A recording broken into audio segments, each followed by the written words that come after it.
You're watching the VSO Gun Channel. Thank you for being here. And today's news story comes out of the Second Amendment Foundation, as well as Firearms Policy Coalition. And this is news from yesterday, but I had a whole bunch of farm stuff to do yesterday, so I'm just not getting to it. Sorry. I want you to be intellectually honest for a second. And if we think about the concept in that mindset of marijuana legalization, I think that most of us would say, if we're being honest, that that is a left-leaning issue. Now, it doesn't have to be that way, but it is. Gun control. Also, I would say, if we're being intellectually honest about that, is a left-leaning issue. Today's case is going to pit leftist logic against leftist logic, and I'm excited to see what happens. But before we do, we need to hear a word from today's sponsor. Kentuckiana Gunworks is best known for their research and development into lubrication technology. Their enhanced reliability oil is the product that I choose to use to keep my stuff running year-round, because the invention of CLP is the worst thing that has happened to firearms technology, dethroned only recently by the introduction of .40 Smith & Wesson. KGW offers VSO subscribers a discount, and you can find that information over at the affiliates page. Special thanks to them for making today's video possible. We're headed to the Fifth Circuit, which happens to be my favorite circuit these days, in a case United States versus Daniels. And to give you the cliff notes, or I suppose spark notes for those of you who are too young to know what that term means, we got a gentleman who was convicted of possessing a firearm while also using marijuana. If you guys aren't familiar, marijuana is still federally prohibited, and you can see it on your 4473 if you are an unlawful user of a federally prohibited substance.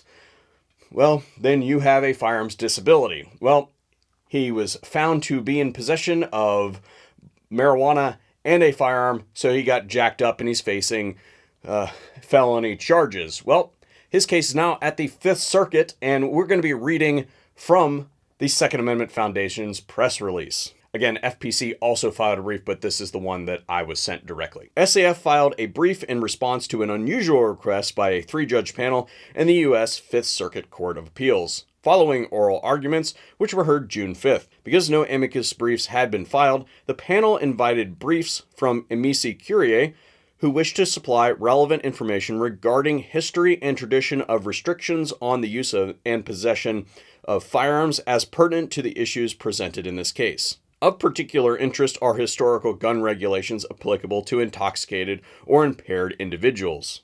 Having read both of the briefs, I highly suggest that you track them down and find them. You can find them at the respective websites. Can't link to them because, YouTube issues.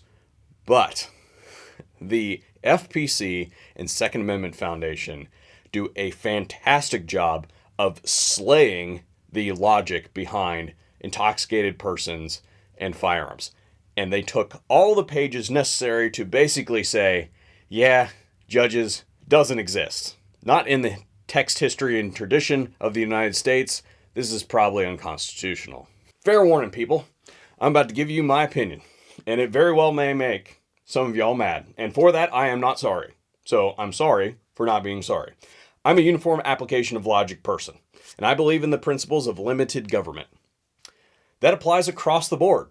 And I don't think that I have any business whatsoever, and thus I don't believe that the government has any business whatsoever what somebody does in the privacy of their own home, what substances they choose to put in their body, or whether they choose to cram a whole bunch of donut holes in their mouth. I don't think that there is any place for government or anybody else's input into somebody else's household. I think about it like this. Is the government involved in it? Checkbox. Action item, how do we reduce that?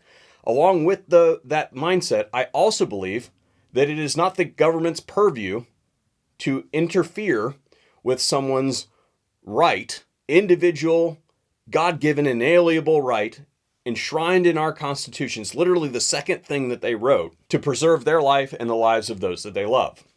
I don't think that whatever substance that some government somewhere has determined that they don't like for whatever reason, even if it's complete fiat through some kind of political action thing that happened decades and decades ago, like in this instance, I don't believe that that then gives the government to curtail someone's capacity to preserve their own life. Now, I am not a betting man, but I know that some of you are. So I want to know what you think is going to happen here.